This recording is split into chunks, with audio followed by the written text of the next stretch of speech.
सहना भवतु सहनौ भुनक्तु सह वीर्यं करवावहै तेजस्विनावधीतमस्तु मा विद्विषावहै।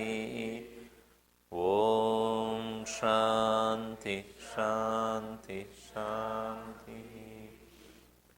समस्त जन कल्याणे निरतं करुणामयं नमामि चिन्मयं देवं सद्गुरुं ब्रह्मविद्वरम्। ओम पार्थाय प्रतिबोधितां भगवता नारायणेन स्वयं व्यासेन ग्रथितां पुराणमुनिना मध्ये महाभारतम् अद्वैतामृतवर्षिणीं भगवतीम् अष्टादशाध्यायिनीम् अम्ब त्वामनुसन्तधामि भगवद्गीते भवद्वेषिणीं। यं ब्रह्मा वरुणेन्द्ररुद्रमरुतः स्तुन्वन्ति दिव्यैस्तवैः वेदैः साङ्गपदक्रमोपनिषदैः गायन्ति यं सामगाः। ध्यानावस्थिततद्गतेन मनसा पश्यन्ति यं योगिनो यस्यान्तं न विदुःसुरासुरगणाः। देवाय तस्मै नमः देवाय तस्मै नमः।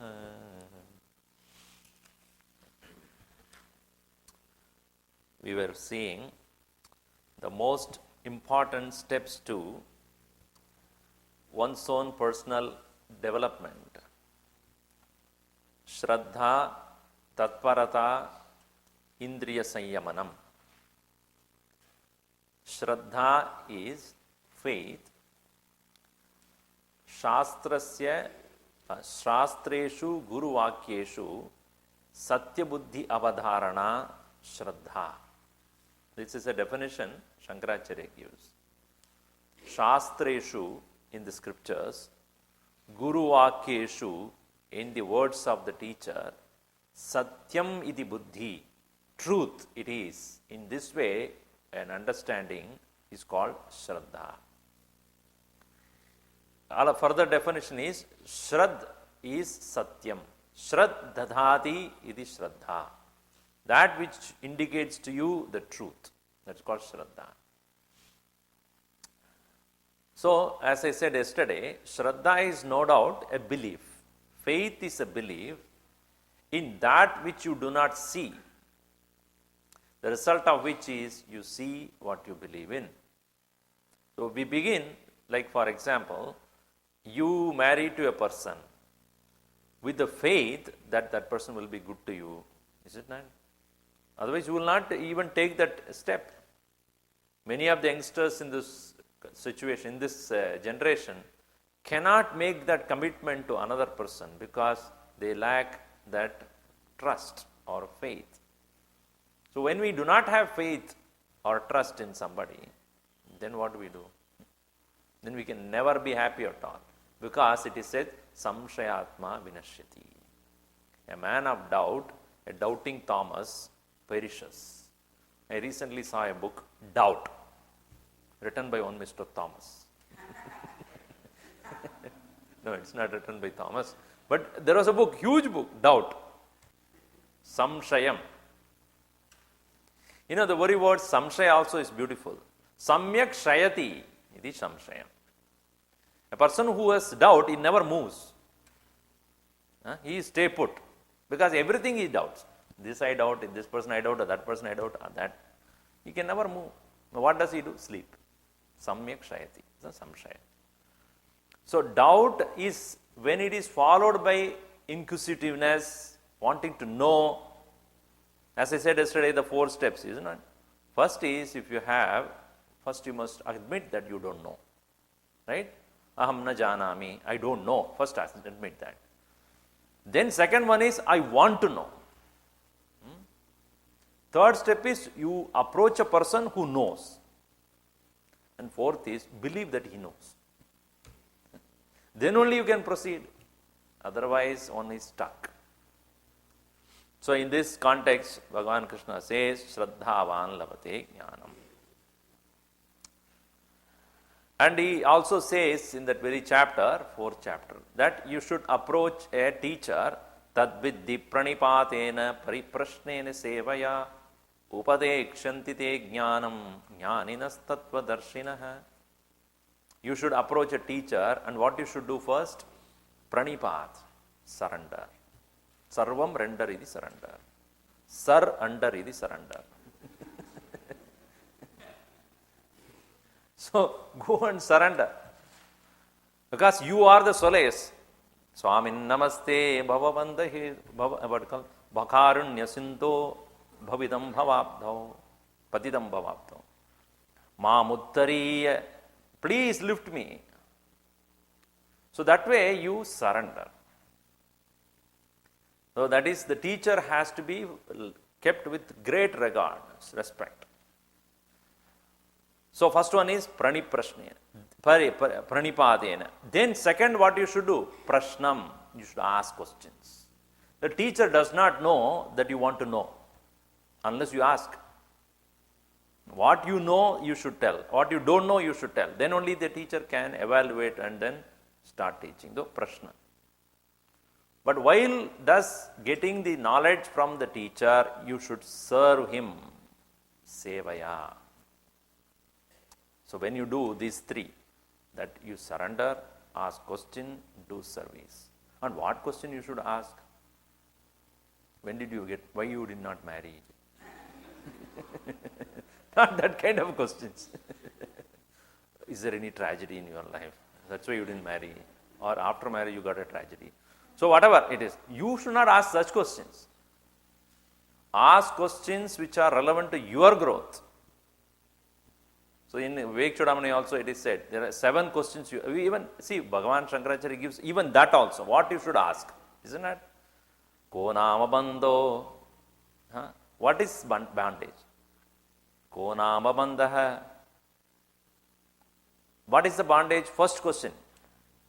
Katamesha agataha. Where does it come from? Katam pradishtasya. How does it stay on? Katam vimokshaha. How do I get out of it? Kosavanatma. What is this non-self? Paramakha atma. What is the self? Tayo vivekaha katam. How do I discriminate these two? Etat ucchatam. You ask these questions. So Shankaracharya gives what to ask also. What is bondage? How did it come? Why it stays? How does it go? What is not self? What is self? How do I know the difference? So only when you have Shraddha, you will take the next attempt. So therefore it is said, Shraddhavan labate jnanam. Only a person of faith gains knowledge. One who does not have faith, faith is a very wonderful thing. Sometimes it's blind faith also. Let me tell you a small anecdote. Take it in the right sense. So one day, 2 nuns were going in a car and they ran out of gas. So they got stuck. So they were waiting. There was no petrol pump, no gas station anywhere. So then one big truck was going. They stopped him. Said, please, we just give some fuel so that, some gas so that we can go to the next. So how do I put it in your trunk, in your, what you call gas tank? Gas tank. So she took a bed pan, bed pan. So they filled it in that. And then that fellow went, because you can now fill it in your tank. So they, in the corner of, they parked the car in the corner, and then they were filling it with from that. So another car was going, and 2 people were inside. One person saw it, and he said, this is called Shraddha. Anyway, you understand, you understand.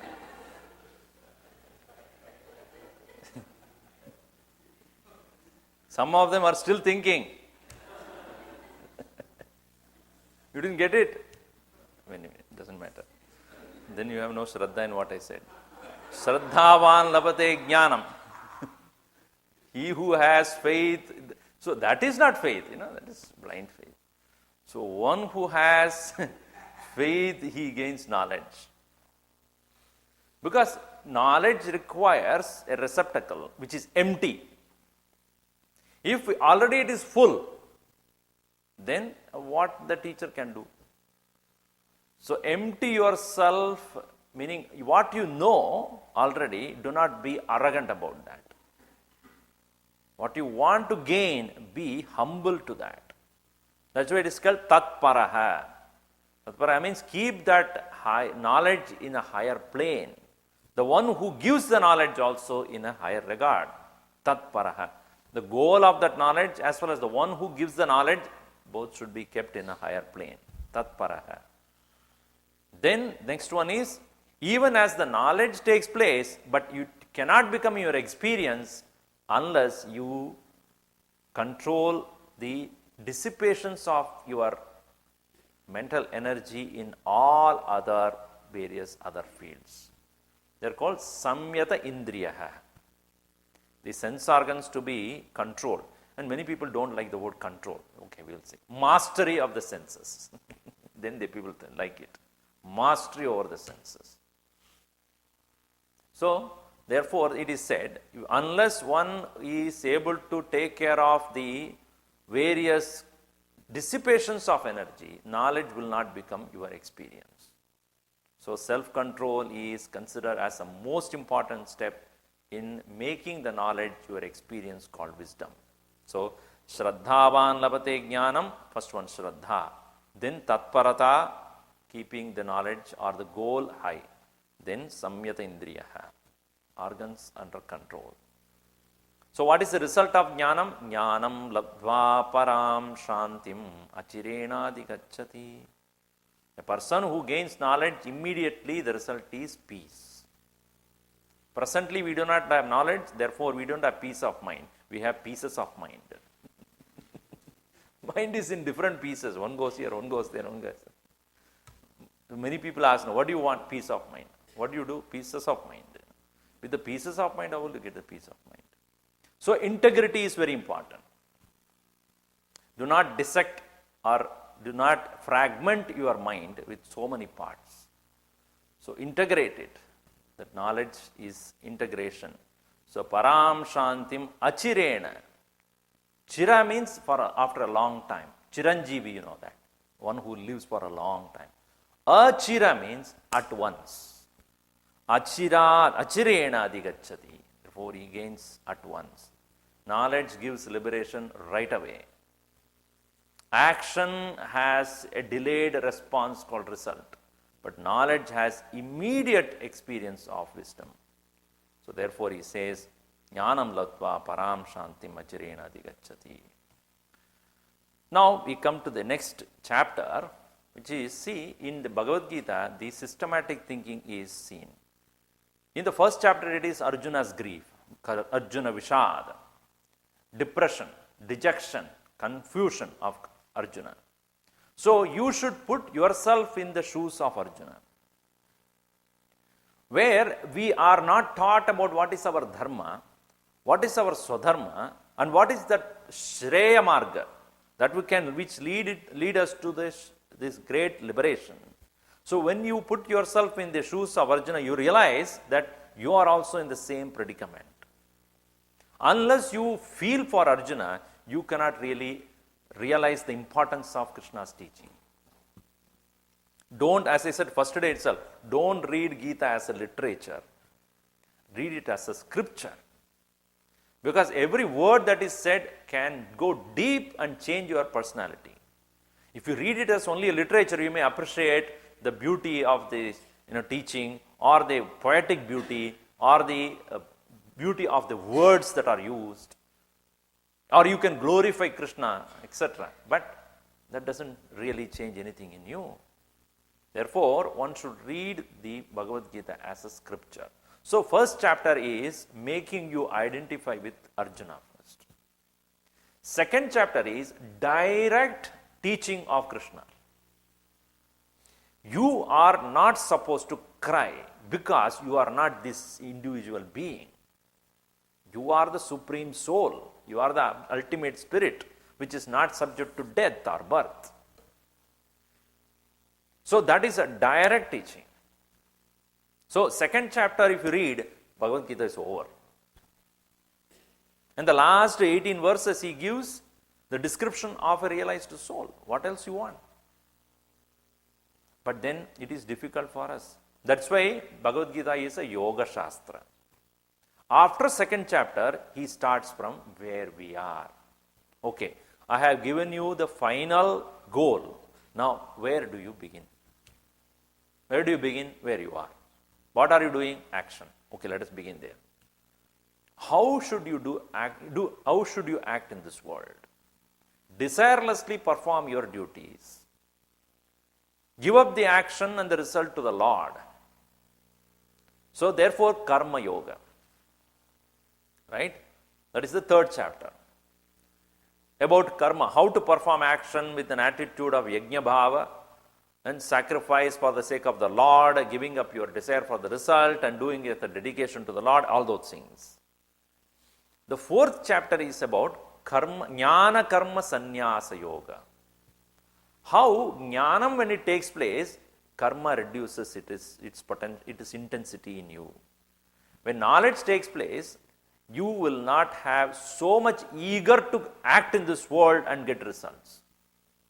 Your intention to act, achieve, aggrandize, possess, hoard, arrogate yourself will slowly reduce. So therefore, jnanat karma sannyasa. Because of knowledge, you will have less need to work in this world. All right. Then comes sannyasa yoga. That is the fifth chapter. To explain clearly to Arjuna, you wanted to run away from the battlefield. Who is the real renunciate? You should know. Is a renunciation is just walking away from the responsibilities of your life? If that is so, anybody can do it. Anybody can walk away from responsibilities. But what has to go away from is your vasana to be in this world. Your desire to do anything in this world. Your intention to experience so many things in this world. If that is not gone, mere renunciation on an external level is not going to work. So, in the next verse we see, that is verse number 15 here. Jneyasya nitya sannyasi yo nadveshti na kankshati nirdvandvo hi mahabaho sukham bandhat pramuchyate. Jneyah, to be known, saha nitya sannyasi, he is a true renunciate. Yaha, he who, na dveshti, doesn't hate, na kankshati, he doesn't want to possess anything. Neither he has a need to or a desire to own anything, nor does he hate anything or try to reject something. He is a nitya sannyasi. Because our understanding is a sannyasi, the very word means sanyak nyaste iti sannyasi. In Sanskrit, as means to throw away. Nyas means nischayena, throwing out for good. Samyak, very well, not to take it for at all. That's called sannyas. So, our understanding of sannyasa is just get rid of everything. But that is not the real meaning. Sri Krishna clarifies this. Unless it goes away from your mind, physical renunciation has no real purpose served. One person, he was, had a great urge to renounce. He was married. So then he decided to run away from his responsibilities. So he knew that going to Himalaya is the best way. Nobody will notice him. He ran away to Himalayas, and in a particular corner of some of those mountains, and one guha or a cave he found for his meditation. He has not learned meditation, anything. But he knew that he goes there, he will be fine. So he went there, and he had only one pair of dress to wear. One pair he was wearing, another pair he was, for the change. And he started living and going to nearest, Kali Kambliwala or wherever he offered food. So once a day he was eating food, and he was sitting down, and he was not trained, or he did not learn meditation. He does not know anything else, just watching this scenery, etc. But it so happened that there were a lot of rat problems. A lot of rats were there in that vicinity. So second day or third day, when he had put his clothes for washing in the night, and then he kept it, morning when he saw everything was eaten away by the rats. So he was very unhappy. He cannot change the cloth. What will do? So he did not know where to go for his clothes. So he went to another ashram was there nearby. One Mahatma was living with a lot of disciples. So he went there to the Mahatma and said, I do not know where to go for any change of clothes. Do you have any? What happened? A lot of rats in my area, so they have eaten away my clothes. Oh. So he gave him a set of clothes, and he said, to avoid rats, all that you need to do is have a cat. Cat, in your where you are staying, just have a cat. But that fellow will not stay with me. Yes. So when you are going for bhiksha, etc., ask for extra milk and give it to that cat. So he will stay, because when you are giving the milk, that fellow will stay. Okay. So he came back with the cat and the cloth. So he changed his clothes, and then whenever he went for begging, he brought some extra milk and gave it to this cat. But it so happened the cat did not have sufficient milk from this fellow. So it went on disappearing. Again, next to few days later, his clothes were again eaten away by the rat. So he was very vexed. So he went back to that same person. You said that cat will stay with me. It didn't stay. And so what do I do? Okay, he gave him a cloth and said, now, if you want the cat to have enough milk, you must have a cow. The cow, it's not a big issue, you just have a cow and then take it for grazing for 1 hour a day. At least 1 hour can't you spend? Graze him, lot of grasslands are there. Graze him and then bring it back and milk the cow, and then you give it to him, and you can also drink. That's a good idea. So he kept the cow outside his cave, and he will take him for grazing for an hour or so and bring it back. And he was milking, and the cat was drinking. So everything was fine. The rat problem was solved. Cat problem was solved. But this cow used to put a lot of cow dung. And the cow dung creates a lot of mosquitoes. And when he was sitting in his meditation, and all those things, and a lot of smell.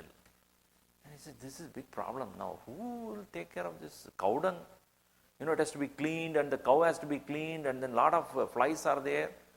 And every day it has to be given a bath, and then it has to be taken for grazing. This is too much of work for me.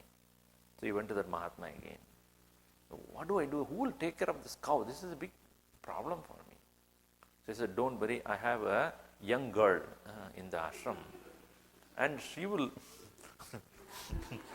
take care of the cow and then clean it up, and even milk for you, and give you also milk, and then she will feed the. And once in a while, when you don't have bhiksha, she will cook for you also. Within next 1 year, he got a child.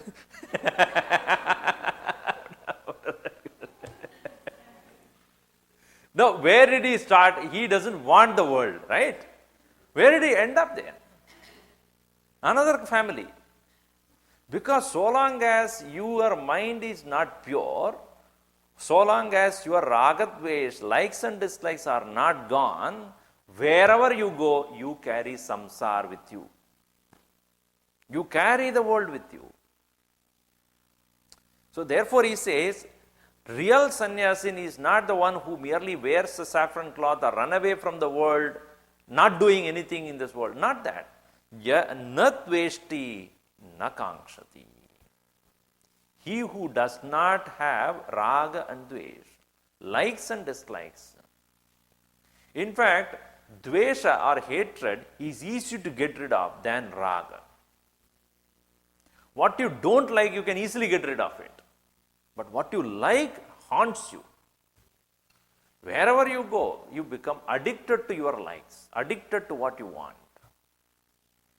That to get rid of is called golden cage. Because it gives you happiness. Therefore, you would like to have it more and more. So, therefore, he says, both raga and dvesha has to be given up. Okay. If I have to, because see, in another place, Bhagavan Krishna says, Matra sparshastu kodeya shida ushna sukha dukkadaha agamapayino anityaha tantrikshas. And he also says that when you are in touch with anything, ragadvesho vyavastito tayorna vashamagacche tauhyasya paripantino. Any contact with the world outside will necessarily create ragadvesh in you. In this country also, if you ask a child, what do you like? Do you like this pizza? I love it. Do you like vegetable? I hate it. So the love and hatred is so strong in us, and that divides our mind into two parts. As I said earlier, the world is divided into two parts. One which I like and love the most, another I hate from the core of my heart. So I run away from what I don't like and run towards what I like. But the world has a peculiar law that what you like never comes to you. What you don't like comes behind you all the time. So therefore, you can never get rid of this raga dvesh. As I said before, substitute and suppress, substitute and sublimate. And remember 2 days back. So the Gurudev used to say sublimation is where you rise above the idea of likes and dislikes. Therefore he says in this next line, you see, nirdvandvaha. Beyond dualities. Dvandva means duality. Nirdvandva means going beyond dualities. How do we go beyond dualities? Now you see, this duality is the nature of the nature. Day is there, night is there. Winter is there, summer will be there. Heat is there, cold will be there. Joy, sorrow. Success, failure. Gain, loss. These are unavoidable experiences so long as you live identified with this physical body, mind, intellect. You can never avoid this. Can you avoid darkness? Night? You cannot. So night, light, both are there. Desiring one means naturally hating another. Unless you say this is both are two sides of the same coin. More you are desiring anything, greater will be the pain from the same thing when it is lost. Whenever you have a great attachment to anything, it inheres pain.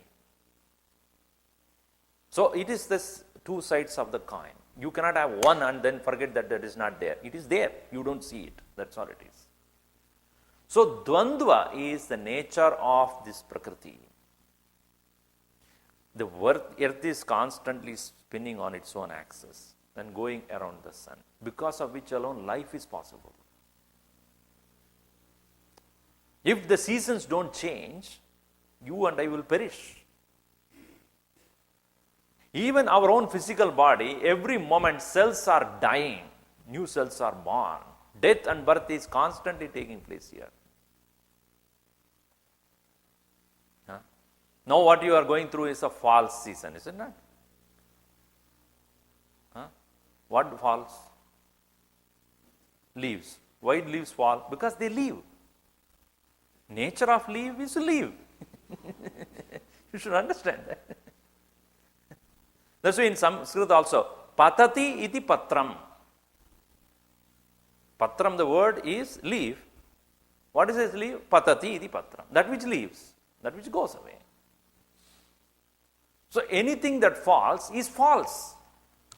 F-A-L-L-S is what?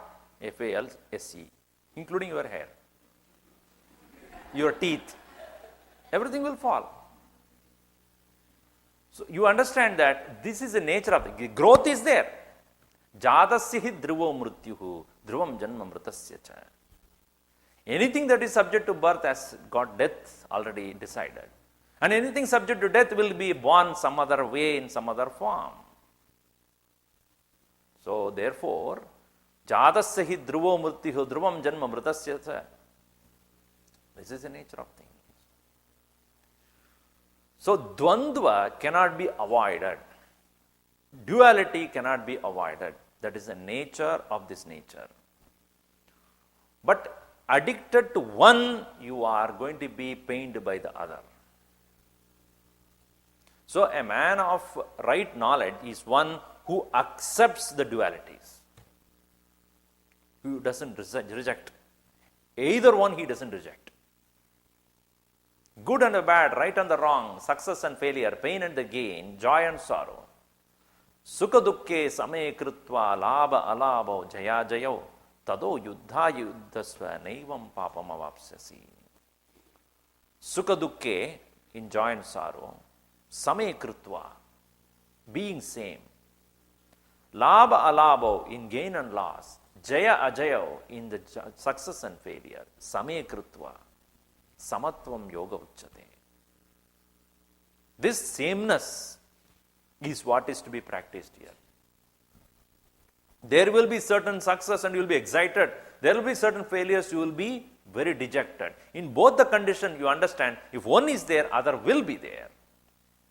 This is called realistic perception of life. Neither pessimistic nor optimistic. Vedanta is realistic. One more sad news for the pessimist, that optimists live longer.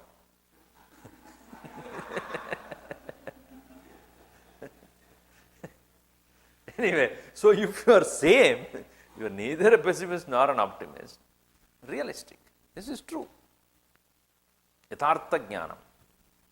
So nirdvandvaha, that's what he says. Hey Mahabaho, oh mighty armed Arjuna, if only you can remain same in these conditions. This is called emotional balance.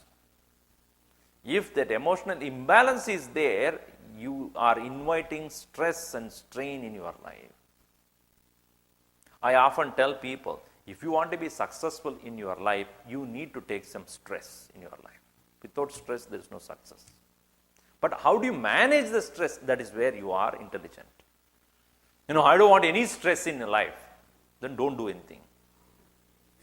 I remember once Gurudev was visiting a center where one brahmachari or Swamiji was visiting there. Then he asked the question, hey Swami, how is everything going on in your center? Swamiji, no problem at all. Useless, you are not working. If you are not working, then there is no problem. So if you want to do something, if you want to achieve something, you want to succeed somewhere, there will be stress. Just like, let us say, I take a string instrument, and if I have to play a music out of that, there must be enough tension. If there is no tension at all, no music will come. If it is too much of tension, one string, that's all, it's gone. It's gone. Right? So, the optimum amount of tension, if it is there, then the music will come out. Too much, that's what the book, what is that? Not too loose, not too tight. So the optimum tension is what is required. The stress has to be optimum, unmanageable stress. Once I was giving a talk on success without stress. Yeah? There was a topic. And the organizer was so much stressed. And he came to introduce me. Here is Swami Ishwarananda, who is going to speak to us about stress without success. And I hope you will emphasize on how important it is. I said, you sit down first of all. I think you are too much stressed. Because you were talking about stress without success. So, therefore, if you want to achieve anything in your life, you must take risk. There is no other way. But how do you manage? That's what here also, if you want to live in this world, you will have to face these two opposites. And these two, how you manage them? By accepting them as realities. If one is there, other is there. It's a question of time, the other will come up. So, sukha and dukkha, joy, sorrow, gain, loss, failure and success. One very successful businessman was asked this question, how you have become successful? So that man said, I take right decision at the right time. Oh, that is very good. Second question, how do you take right decision at the right time? He said,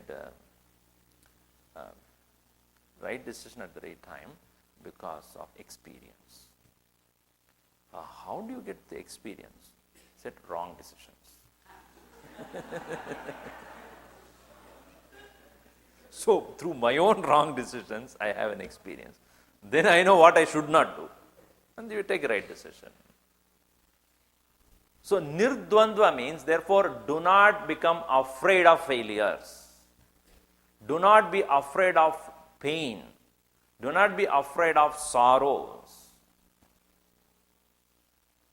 Bhagavan Buddha very clearly says, sorrows in life are unavoidable.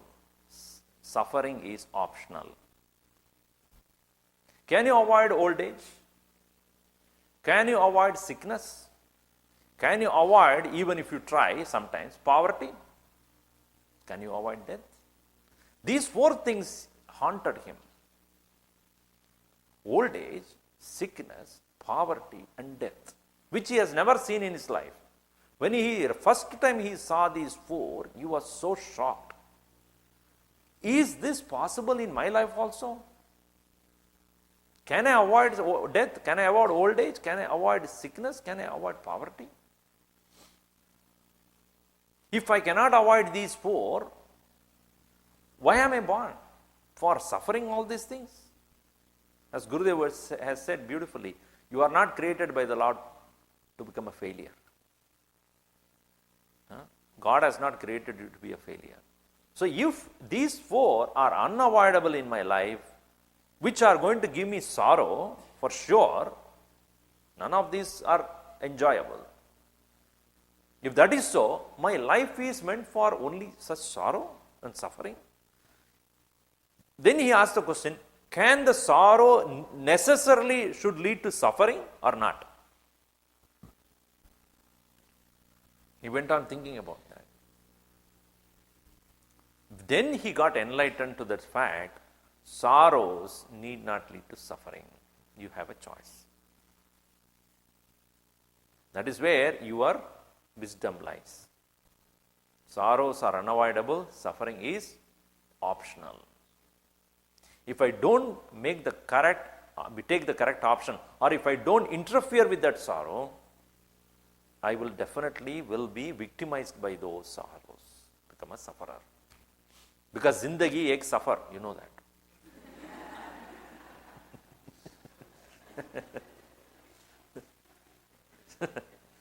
So, anyway, why should I suffer?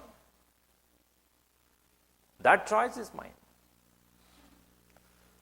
Nirdvandvo hi mahabaho. When you make that choice of accepting the dualities of life as they are without fighting them, sukham bandhat pramuchyate. Bandhat, from a bondage, sukham pramuchyate. Easily he gets out of it. So that is where you make the choice. And the one who makes the choice is called a sannyasin. You understand this? So sannyasa or renunciation is not getting out of your responsibilities, getting rid of the world, but rising above them. To be unaffected by the dualities which happen anyway, not rejecting them, not denying them, but accepting them and not to become a victim of that.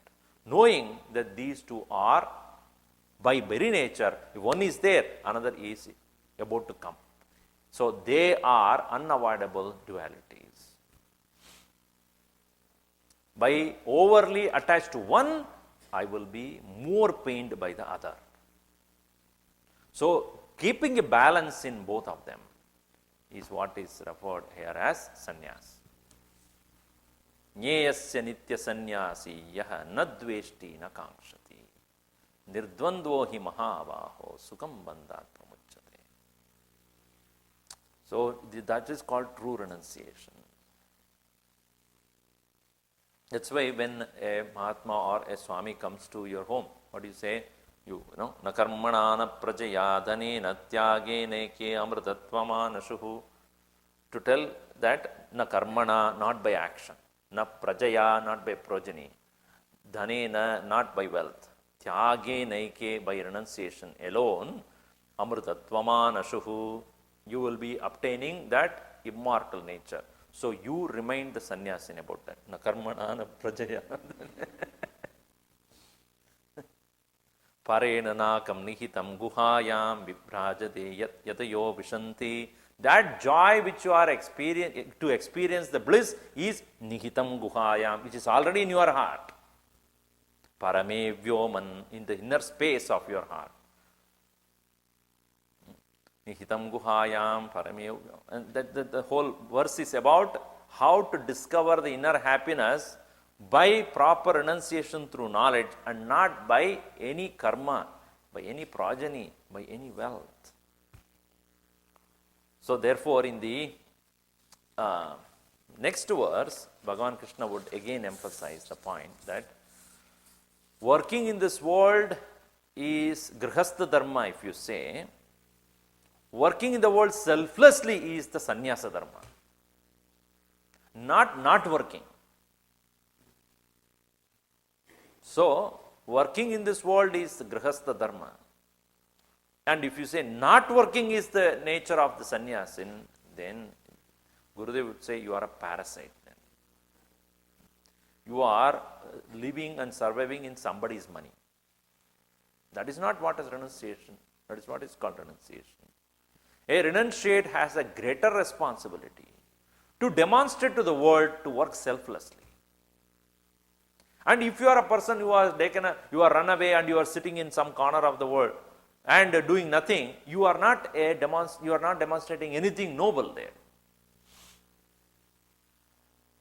You are not exemplifying the living in selfless way. You are not doing that.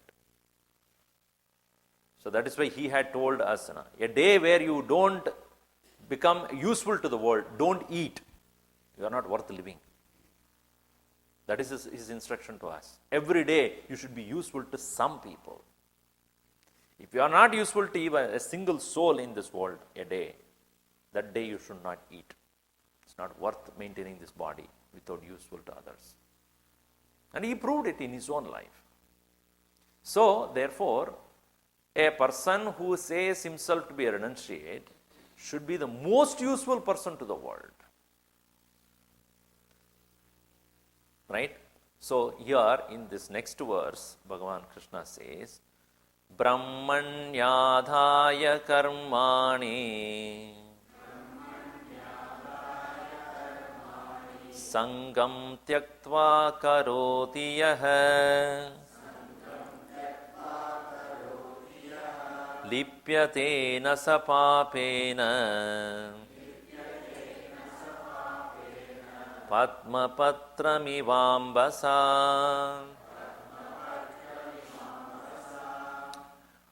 How should you work in this world? The national flower of India, called lotus, is the beautiful example. A lotus is grown in the water, but the leaf of the lotus is never touched by that water. Lotus leaf, if you see, it floats on the water. Why it is so? Because of it is having a oily substance. Water that is dropped on a lotus leaf will never stay. Because this lotus leaf is also a great inspiration for Shankaracharya.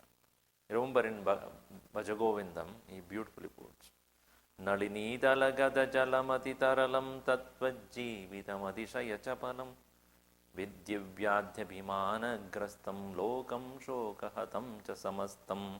First rap song written in the world. You know, Nalini dalagada jalamati taralam tattvajjivitam. You know, the beauty of the language there. Nalini talagada jalamati taralam. Meaning the dancing, you see that this rhythm there. It's like a dance. Nalini talagata means on the lotus leaf. Jalamati taralam, meaning the water is so unsteady. Tadvajjividamadishaya chapalam. So in the same way, the life is so uncertain. So on the same lotus leaf here, Bhagavan Krishna says, as lotus leaf in which the water doesn't stay, so should be you in this world, nothing should stay in your mind. Your mind should not be getting entangled with things. That is called sannyas. You are not caught somewhere, ever free. As Shankaracharya again says in Vivek Chudamani, Vasantavalloka hitam charantaha. A sannyasin should live in this world in such a way that he is like a spring season. The wind, the breeze in the spring season brings about flowers and beauty and fragrance everywhere. So should be the life of a sannyasin. How does he work? Brahmani adaya karmani. Doing his action with the support of Brahman, the Supreme Self. For whose sake one has to do the work? For the sake of Brahman, for the sake of the Lord. To realize the self within myself. That's why even when before we eat the food, we chant, right? Brahmarpanam brahma havihi brahmagno brahmanahutam brahmaivetena gantavyam brahma karma samadhina. For two reasons we chant. One, to dedicate our mind to the Lord, and this sustenance of this body is to realize Him. Second is a simple prayer because I am not sure about the food.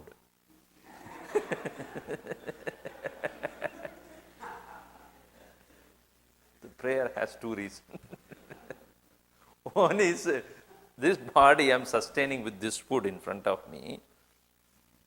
It is not for me to, merely fatten this body, but to realize God, I am just taking care of this body. So in the same way, actions have to be done for the sake of realizing the highest self. Brahmani adhaya. Therefore, surrendering your mind to the Brahman, karmani karoti. He who does all his action. How does he do? Sangam tyaktva. Renouncing or rejecting attachment.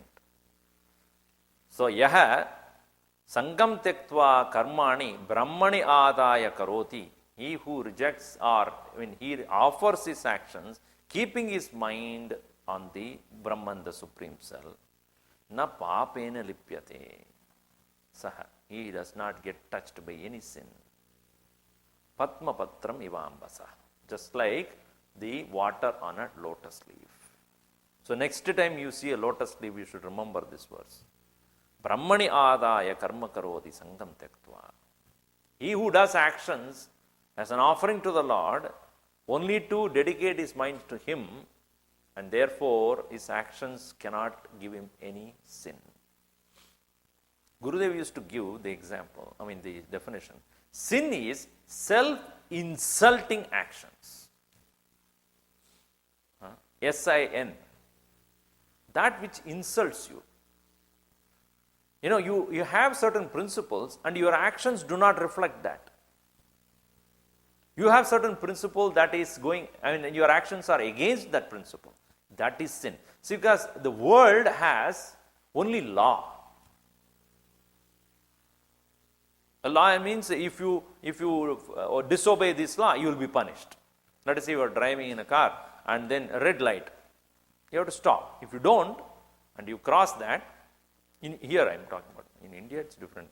So here, if you cross that, One person was always going, crossing the traffic light whenever it was red. So the friend of his was sitting, hey, stop it. It's red. I know. Went. Said, what are you doing? Second time, again red, he crossed. Who taught you how to drive? He said, my mother. What does she teach you? He said, whenever it red, you go. What kind of a teaching is this? So as they were driving, there was a green signal, it stopped. You must be crazy, you stopped, green, you should go. No, I saw my mother's car. So, law means, a law is what? If you don't do it, or if you do it, whatever is said to be, you will be punished. So, law in the world is only for action and not for intentions. Your actions are punished. So, as far as the worldly law is concerned, your law is to punish your actions. Correct? But if I am morally not wrong, I am immoral, who will punish me? Who will punish me? See, telling a lie is lawful or unlawful, legal or illegal? Tell me, telling a lie. Is it legal or illegal? Illegal? If I have written something and go against that, then I am lawfully punished. If I tell a lie to another person, where there is no written contract at all, I am not punishable, where there is no evidence. So that is immorality. Immorality is not punishable by the worldly law. That is why religion comes into picture and said, if you are immoral, you will be punished in the hell. That is why people, if they have to be morally sound, religion is necessary. There is a threat they give. You will be punished in the hell. There will be a huge vessel on which they put oil. If you are in Kerala, you will put coconut oil there. And then you will be put there. And then you will be taken like a pakoda. And then you will be fried there. All those things, Kumbi Paga it's called. All these things are not only in Hinduism, in all religions this is there. You will be punished there, you will be tortured there, and all those things. That is if you are immoral. Let's say, then, what is that called? At the day of judgment, you will be punished. If you are illegally doing things, then the world will punish. If you are immorally doing things, only the Lord will punish. So those who are afraid of these moral and immoral things, then they follow the religion. Otherwise, why love their neighbor? Why should I? Why should I love my neighbor? First of all, I don't know who the neighbor is. What's the question of loving you? I don't even care. So all those things are only at the level of morality, which is it's not worldly law. It is religious one. And religion keeps the people under the fear of moral and immoral things, ethical and unethical things. Laws of the world would not stop that. So therefore here, lipyate nasa papena. Here papa does not mean illegal things, but immoral things. So when I act in this world, according to the disciplines of action, which is prescribed by the world, still if my intentions are wrong, if my morality is at stake, still I am sinful. The world will not even know it. The world will not consider it as a sin. But if it is self-insulting, that's why the word is used, insulting yourself, then it is. Nasa papena lipyate. Once a person went to Gurudev, in a satsang he was sitting. So then that person said, Swamiji, I have to ask you a question. Yes. In my life I have done all sort of illegal things, blunder, immoral things. Will I be punished in the hell? So Gurudev looked at him and said, no, you will not be punished in the hell. No, Swamiji, but I have done, you don't know, I can't even say things. I have done so many things wrong. Will I be punished or not? You will not be punished in the hell. Don't worry. She was so happy. Swamiji, you say that I will not be punished at all? No, you will not be punished. So how do you say that? You will not be punished. You are being punished now itself. Your own heart is continuously poking you.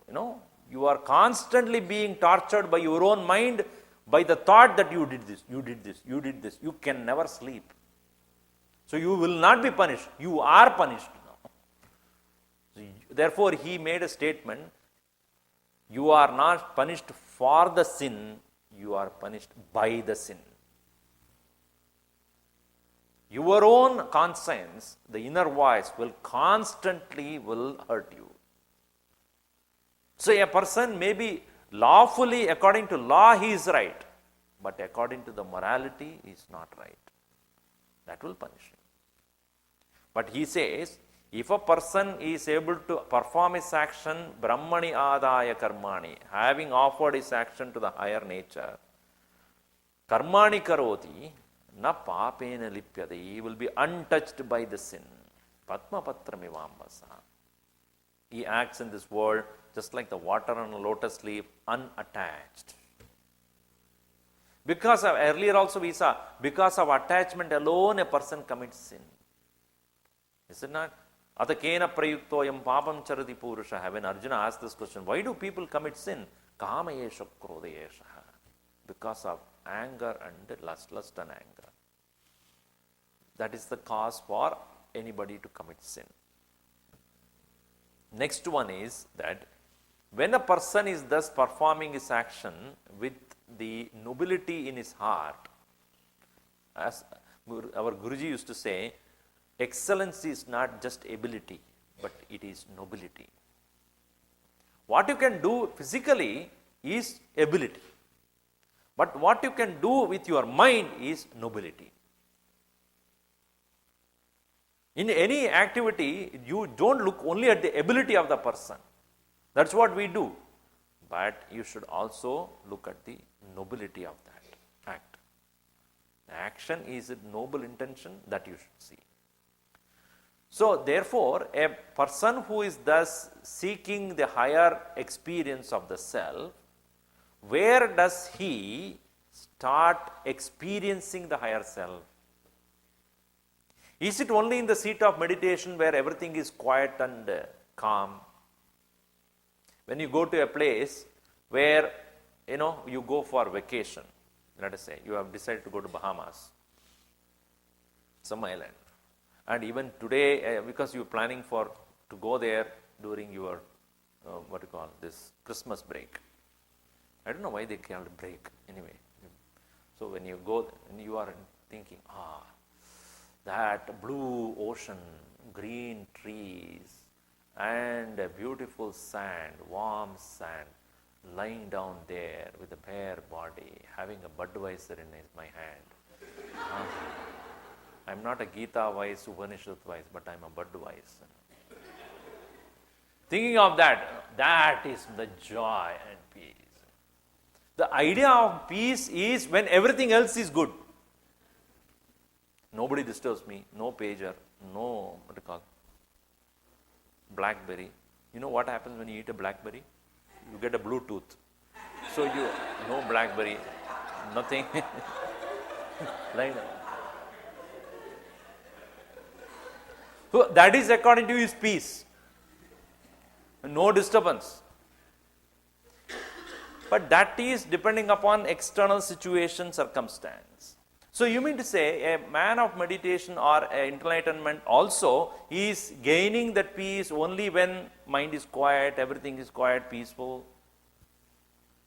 If that is so, it is equal to a person going to sleep. Vedanta says it is Jivan Mukti. Freedom while living in this world, not leaving the world.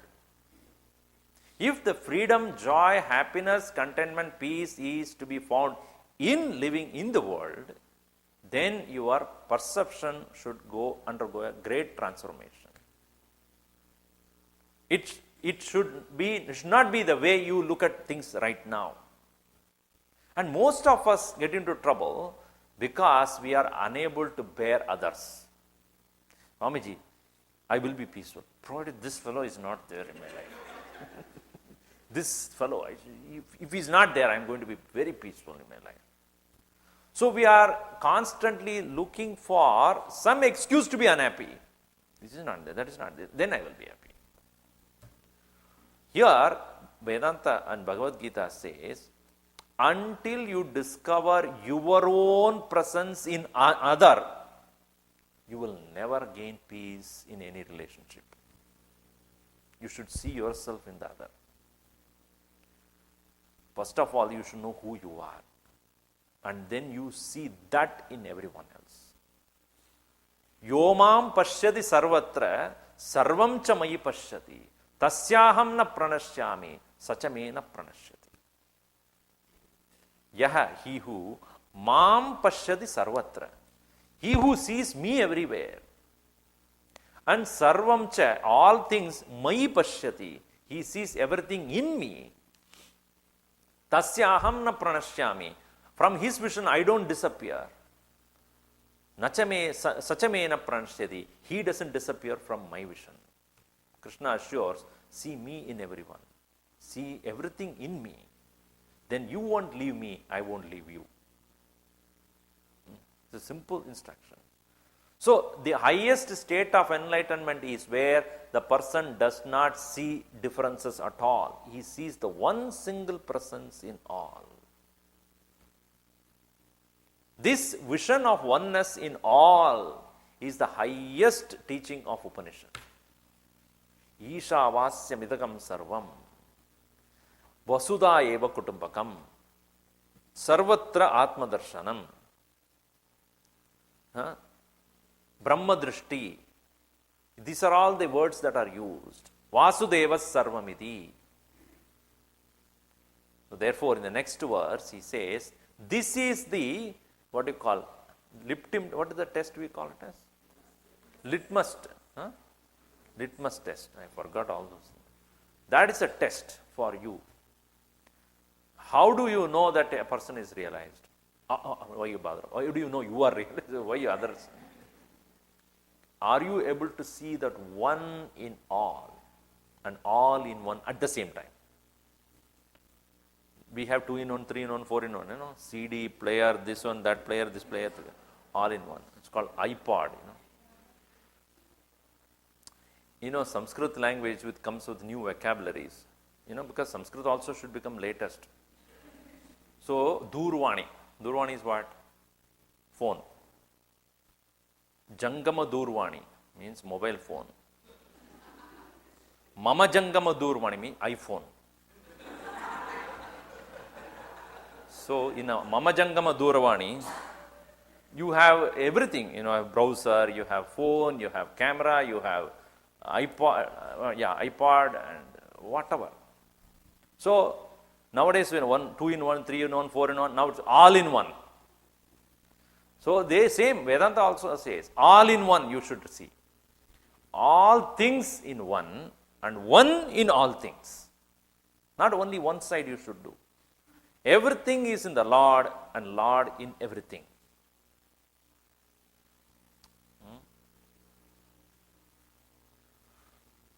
This is the idea in this verse, you see. Vidya vinaya sampanne Brahmane gavihastini Shuni chaiva swapakecha Pandita samadarshinaha Panditaha, men of enlightenment, samadarshinaha, men of equal vision. Sama darshanam, equal vision. So, samadarshin means he who has equal vision. Panditaha, men of wisdom are men of equal vision. Equal vision means what? Seeing everything as same. Like you have 2 eyes. Do you do 2 things there? Some people have 2 eyes both looking in them. Even the one eye is looking, that's But they see the only one thing, right? I hope so. I don't know. I've never asked that. Very insulting, to ask that a person. Yeah, actually, I have a question with you. What? Do you see two things or one thing at a time? You have 2 ears, but you do hear two things? So, seeing one, that is what is here. Samadarshinaha, seeing the same in everything. In what? He says, Vidya Vinaya Sampanne Brahmane. In a Brahmana, a man of knowledge who has Vidya and Vinaya, knowledge and humility, that makes a Brahmana. Gurudev would say, it is not because he wears a thread. Because many people think just wearing a thread you become a Brahmana. You would say they are the thread to the society.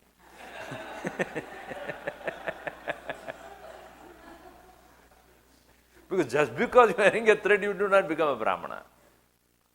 Anybody can wear that. What is the big deal about that? So, wearing Brahmam Janadi idi Brahmana. He who knows Brahman is called a Brahmin. So one just wears this thing and then consider himself as Brahmana is a very danger to the society. Because he doesn't know, but he thinks he knows. It's a big, huge foolishness. And he's threat to the others. So, what is the nature of a Brahmana? Vidya Vinaya Sampanna. In him, Sattva is very much fully present or expressed. Just like there is water, pay attention. There is water, and if it is dirty, the reflection of the sun will not be seen well. For two reasons. One, it is dirty. Second, it is moving. When the water is in movement and dirty water is in movement, then even if the sunlight is bright and beautiful in sunny California, so then the reflection is not seen. Because the muddy water absorbs the light and doesn't reflect back. Also, the movement is there, and therefore the reflection doesn't take place clearly. It just gets distracted. Number two, another one. Water is clean but still moving. In that case also, water may be reflected well but still unclear because of the movement of the water. Third, water is still but muddy. Then, what happens? Still, the reflection of the sun will not take place, even though the water is still, but the dirt will not allow the reflection. The ideal situation is water is still and there is no dirt at all. In a still lake, the reflection is complete. So, when the water is still and reflection is, there is still and clean, that is called Sattvika Buddhi. Meaning, intentions are pure, mind is still. In such mind, where the mind is not disturbed, and mind does not have impurities, wrong intentions, vulgar motives, selfishness, such a mind is a beautiful reflection of this awareness. That is called Sattva.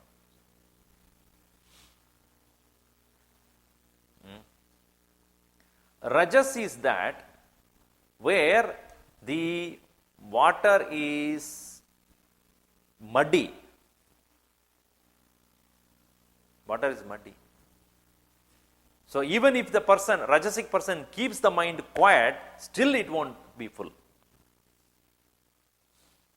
Because the water being muddy, even the mind or the lake, which is a lake with a muddy water, cannot reflect the sunlight fully. So the mind, because of Rajasic tendencies, even if it is made quiet, it will still be not showing the entire expression of the light. In the case of a tamas, it is not only muddy, it is agitated. Definitely there is no reflection. So here he gives some examples. Vidya Vinaya Sampanne Brahmane. In a mind which is pure and clean, still, where the reflection of consciousness takes place beautifully. Gavi, in a cow which is rajasic by nature. Hastini, in an elephant which is tamasic by nature. Shunicha eva shwapakecha. Further down is a dog which is rakshasic by nature. Swapaka, the one who is eater of the dog flesh, is devil by nature. In such people who have different degrees of purity, etc., yet Pandidaha Samadarshinaha.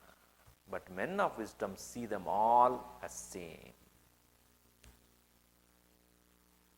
Because the qualities of the mind or the body and the intellect does not affect the consciousness. And that he knows.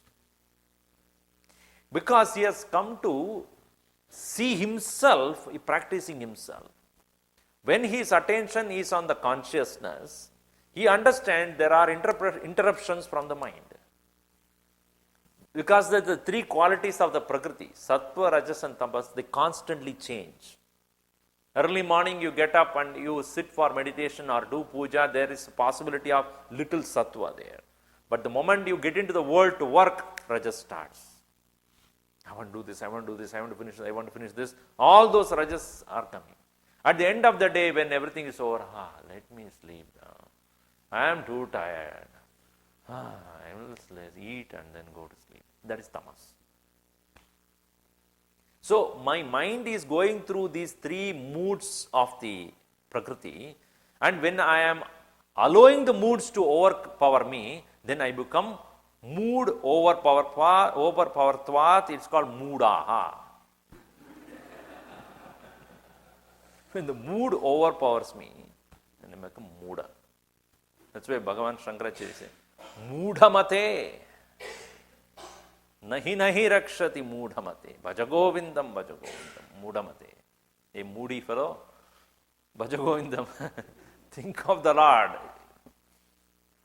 So therefore, my mind itself is, not at the same, not at one particular quality at any time. It keeps changing. And yet in all these changes, the background of the whole thing, the pure consciousness is present. And when it is sattvic, I experience that beautiful experience. When it is rajasic, it is distracted. When it is tamas, it is completely covered. And in another person, sometimes I am sattvic, sometimes rajasic, sometimes tamasic. Then I should look at myself and see whether I am a Brahmana, Kshatriya, Vaishya or Shudra in myself.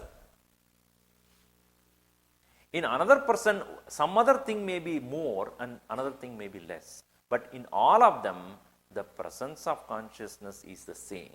The reflections differ according to the moods of the mind.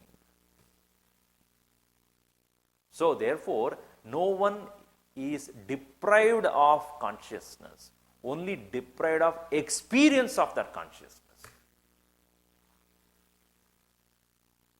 So that particular mind is unable to become aware of that consciousness because of its own propensities.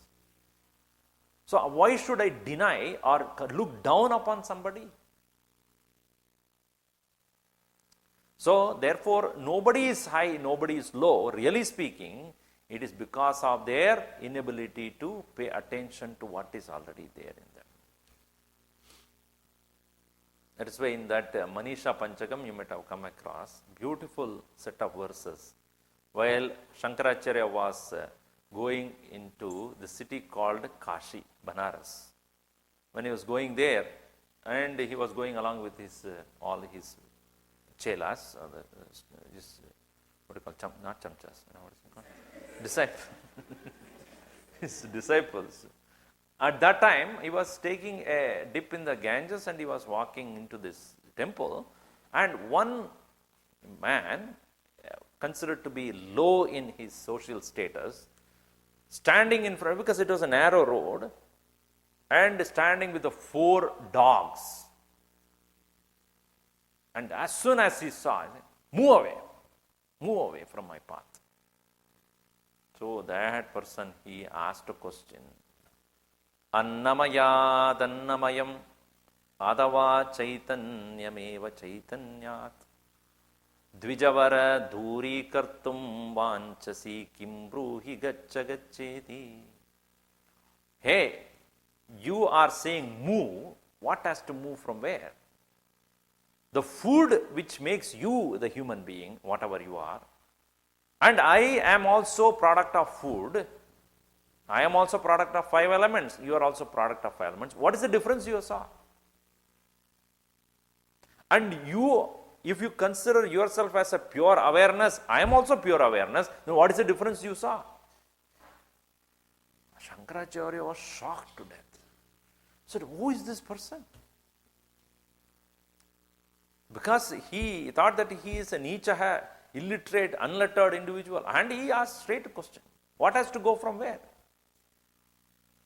Kim Gangam Muni Bimbidembaramano Chandala Vati Payaha Dhuri Chantara Mastikanchana Gadi Mritkum Bayorvambare Pratyagvastu Ninistaranga Sahajananda Vabodam Budau Viproyam Shopachoyam Ityabimahan Koyam Viveda Pramaha. The sunlight when is reflecting in a ditch water, or the same sunlight is reflecting in a pure Ganges water, the reflection depends upon the quality of water and not the sun. The space that is there in a mud pot or in a golden pot is unaffected by whether it is a mud or gold, it is the same. Consciousness in me is the same whether it is in this body or in your body. What difference did you see? He collapsed there. Bhagavan Shankaracharya could not even stand there. He immediately prostrated to that stranger only to discover his knowledge all the time. Because external circumstances and your own vasanas will pollute your thinking. That's why our Gurudev used to say, never take your mind for granted. If you have seen him, he constantly kept his Javamala in his hand. Whenever he was traveling, or when he was not doing anything physically, Sri Ram, Sri Krishna, Sri Krishna. So many times, many people ask, Swamiji, why do you have to do this Japamala? Is not your mind under your control? For us, it is necessary. For you, what is a necessity? He said, never take your mind for granted. It is like a genie, It will possess you the moment you give a simple, even a small space for it to get in, creep in. It will occupy you. So therefore, here it is said, a panditaha, meaning a man of wisdom, is always a man of equal vision.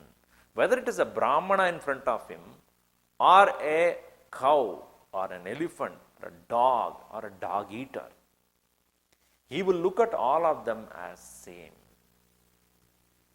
For his vision about himself is Aham Atma.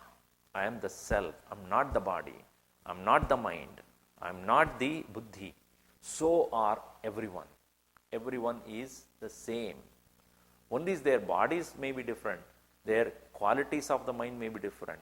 Their understanding may be different. But all of them are blessed with the same presence. Therefore, for him, there is no caste, color, creed, faith, nothing. A real saint has no religion. He looks at all of them with the same vision. So, this is the beautiful teaching of Bhagavad Gita. So, we will conclude here now, because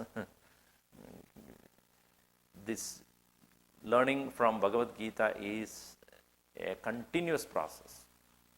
One should never say, I finished Gita. So one person went to Gurudev and said, Swamiji, I have listened to so many of your lecture. I have finished Gita. I have gone through Gita many times. So Gurudev said, it's one thing to you to go through Gita. It is yet another that Geeta should go through you. Work on that. So never say, oh, Swamiji, 11th chapter, I know by heart. Finished. I have finished all chapters. Then your chapter is over. Then Geeta is a constant learning. Every time you look at one verse, it will give you open new things. So that's why it is said that Geeta speaks to you. As you speak about Geeta, Geeta starts speaking to you. Because it gives a different dimension of thinking. So therefore, we will see next time when I come here, and that time we will see more of this. Don't lose these pages. Huh? So keep it carefully with you, and we will discover it next time. You have to discover it after next time. So thank you very much for your patience and encouragement. Because without the audience, where do I talk? Right? Gurudev used to say, it is my prarabdha that you are here, and it's your prarabdha that I am here. Because of our prarabdha, we are meeting each other. So let the prarabdha continue. So I am looking forward to meeting you all again sometime. And then we'll conclude now. I thank all the organizers, especially Ashok ji, who called me and talked to me. I know that when suddenly your Acharya has to go, there will be a vacuum.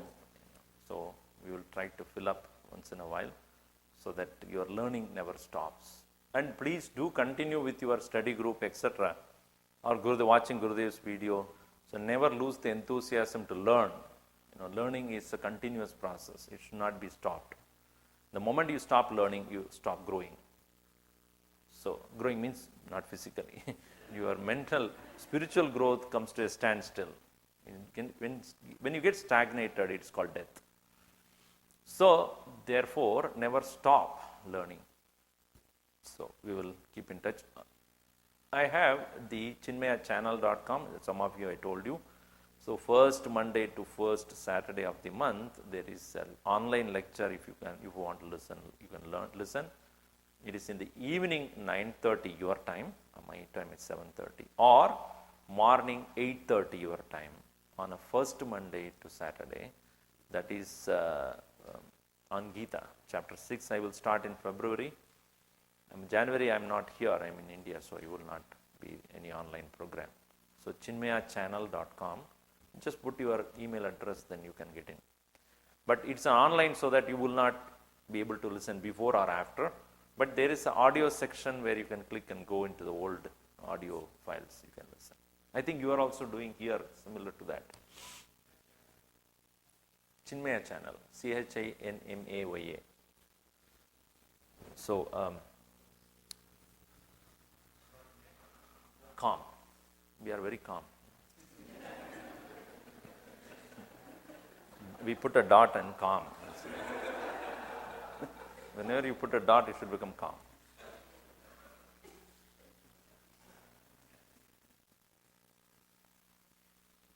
Om sarve bhavantu sukhinah, sarve santu niramayah, sarve bhadrani pashyantu, ma kaschid dukkhabad bhavet.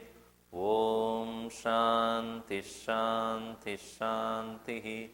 Harihi Om Shri Gurubhyo Namaha. Harihi Om. So those who are offering Guru Dakshina, please. On behalf of all of us, I would like to thank